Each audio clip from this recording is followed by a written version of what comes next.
तो ये है हमारा कॉची आयलर इक्वेशन, इसे कॉची आयलर इक्वेशन भी बोलते हैं।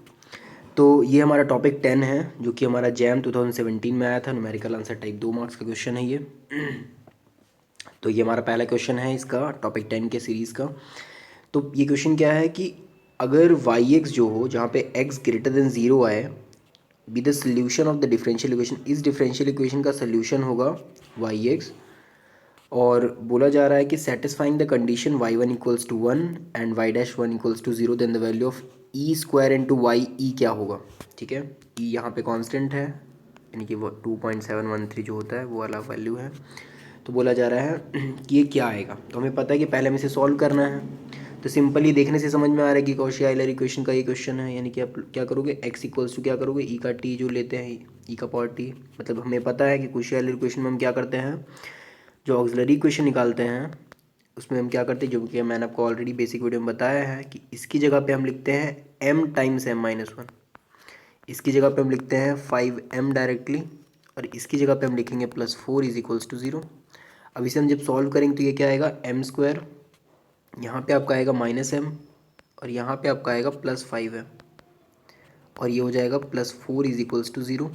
तो अब जैसे आप इसे सॉल्व करोगे तो क्या आएगा, m square +4m +4 is equals to zero, जिसे आप लिख सकते हो m+2 का whole square equals to zero. तो यहाँ से m का वैल्यू क्या आ जाएगा, -2 -2, तो ये वैल्यू आ जाएगा। तो आपको पता है इसका सोल्यूशन क्या होगा, दैट इज़ y जो आपका आएगा वो आपको पता है t के टर्म में आएगा, क्योंकि यहाँ पे अगर हम t में पुट करते सारा t में आता है, उसे हम चेंज करना पड़ेगा फिर। तो क्या होगा, c1 + tc2, और e का पावर यहाँ पे -2 है तो -2t, तो ये लिखेंगे हम। तो इसके बाद अब क्या होगा नेक्स्ट, तो यहाँ मैंने क्या लिखा था, मैं यहाँ पे फिर से लिख दे रहा हूँ, वाई टी जो हमारा आया वो क्या आया, ये हमारा आएगा c1 + tc2 e⁻−2t ऐसे। और हमने क्या लिया था, x इज इक्वल्स टू ई का पावर t, तो यानी कि अगर हम दोनों साइड पावर -2 करें तो ये आप देखो ऐसे, यानी x का पावर -2 आ जाएगा, ई का पावर -2t का वैल्यू। और क्योंकि आपका x इक्वल्स टू ई का पावर t है, तो आप दोनों साइड लॉन लोगे तो ln x is equals to ln e का पावर t होगा। और आपको पता है कि यहाँ कुछ नहीं होता है, बेस e होता है, और ये इसका वैल्यू 1 होता है लॉन ई का। तो ये पावर जो t है ये आगे आ जाएगा, यानी कि ये वैल्यू यहाँ कुछ नहीं बचेगा, सिर्फ क्या बचेगा, t। यानी कि यहाँ पे इसकी जगह पे हम क्या लिख सकते हैं, लॉन x इक्वल्स टू टी। तो हम यहाँ पे पुट करेंगे तो हमारा Y X is equals to क्या हो जाएगा, वाई एक्स हमारा हो जाएगा c1, t की जगह पे आ जाएगा लॉन x, यानी कि c2 लॉन x, और e का पावर -2t का मतलब हो जाएगा 1/x² ऐसे। तो ये हम लिख सकते हैं। अब हम देखते हैं जो हमें वैल्यू प्रोवाइडेड है। यानी हमें क्या प्रोवाइडेड है, हमें प्रोवाइडेड है कि y 1 पे 1 है और y डैश 1 पे 0 है, यानी y 1 पे 1 है तो y 1 निकालते हैं। तो कितना आएगा y 1 पे, यानी लॉन 1, यहाँ पे तो देखो आप जैसे 1 पुट करोगे तो ये 0 हो जाएगा, लॉन 1 0 होता है, तो आपको क्या आएगा c1/1 का स्क्वायर यानी 1, और ये सिर्फ 1 है डायरेक्ट। तो c1/1 यानी कि c1, और ये वैल्यू क्या आ गया 1, तो c1 का वैल्यू आपका 1 आ गया, यानी यहाँ पे c1 की जगह पे क्या लिख सकते हैं हम, 1। हमने सॉल्व करके निकाल लिया इसका वैल्यू, तो ये हमारा आ गया c1 का वैल्यू 1। ठीक है, अब हमें क्या करना है, c2 का वैल्यू निकालना है, c2 का वैल्यू। तो c2 का वैल्यू कैसे निकालेंगे, तो y डैश एक्स का यूज़ करके।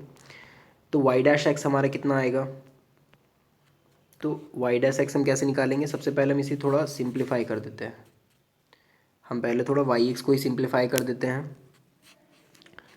तो कैसे होगा, वाई एक्स को हम क्या लिख सकते हैं सिंप्लीफाई करके, मतलब अगर हम इसे अच्छे से लिख दे तो क्या हो जाएगा, 1 + c2 lawn x divided by x square, ऐसा हो जाएगा। तो अब हमें क्या निकालना है, वाई डैश एक्स। तो हम क्या लिख सकते हैं, पहले हम ऊपर वाले, अगर हम इसे u/v के फॉर्मेट में अगर डिफ्रेंशिएट करें तो क्या होगा, नीचे वाले फंक्शन को एज इट इज़ यानी एक्स स्क्वायर को एज इट इज़, ऊपर वाले को डिफ्रेंशिएट करेंगे 1 का 0 c2 और लॉन एक्स का बाय एक्स हो जाएगा। फिर माइनस ऊपर वाले को एज इट इज़, यानी कि 1 + c2 लॉन एक्स, और एक्स स्क्वायर का डिफ्रेंशिएशन जो कि आएगा आपका 2x, और डिवाइडेड बाय एक्स स्क्वायर का होल स्क्वायर यानी एक्स का पावर 4। तो मैं ऊपर रब कर दे रहा हूँ। तो अब हम निकालते हैं कि इसका जो हमारा कंडीशन प्रोवाइडेड है, जो कि हमें प्रोवाइडेड है वाई डैश 1 पे 0 है। तो हमारा वाई डैश 1 पे 0 है, यानी वाई डैश हम एक्स का वैल्यू 1 पे निकालेंगे तो ये वैल्यू 0 आएगा। तो देखते हैं 1 पुट करते हैं तो ये ln 1 तो ये 0 हो जाएगा, तो C2 वाला पार्ट 0 हो जाएगा। यहाँ पे बचेगा 2 टाइम्स 1 यानी 2 यानी -2 यहाँ से आएगा, और यहाँ से ये पार्ट तो ऐसे भी कट गया है, तो यहाँ 1 टाइम C2 यानी कि C2, और यहाँ पे आएगा माइनस, यहाँ पे आपका जो बचा 2, C2 - 2 डिवाइडेड बाय यहाँ पे 1 का पावर 4 तो 1 ही होगा, तो यानी कि C2 का वैल्यू हमारा आ जाएगा यहाँ से 2। तो आई होप आपको ये समझ में आ रहा होगा, मैं डायरेक्ट सिर्फ वैल्यू कैलकुलेट कर रहा हूँ, तो ये C2 का वैल्यू 2 आ गया। तो इसका मतलब क्या हो गया कि हमारा जो डिफरेंशियल इक्वेशन है वो क्या बन जाएगा, यानी हम y x को लिखना चाहें तो क्या लिख सकते हैं, y(x) = 1 plus C2 ln x आया था, यानी कि 2 C2 की जगह पे 2 आ जाएगा, 2 ln x divided by x², ये हमारा वैल्यू हो गया।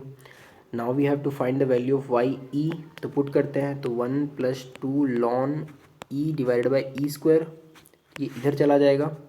देखो क्वेश्चन आपको बहुत इजी लग रहा होगा, बट एग्जाम के प्रेशर में बहुत गलती होने का चांसेस होता है, तो आप इसको इतने अच्छे से बना लो कि आपके सब कॉन्शियस माइंड में ये बैठ जाए। आपको पता है ln e का वैल्यू 1 होता है, क्योंकि इसका मतलब क्या होता है कि ये बेस में e होता है, तो which power of e gives e, ये 1। क्योंकि देखो ये मैं बहुत बार बताता हूँ, शायद आपको थोड़ा इरिटेटिंग भी लगता हो, पर मैं बार बार इसलिए बताता हूँ कि हो सकता है कि आपको ये चीज़ ना समझ में आया उस टाइम पे और अभी आ जाए, या हो सकता है बहुत से बच्चे अभी डायरेक्ट यही देख रहे हो वीडियो को, तो इसलिए मैं ये बार बताता हूँ कि log या ln आपका कोई भी चीज़ अगर यूज़ है और ऐसे लिखा हुआ है log 864, इसका वैल्यू होगा 2।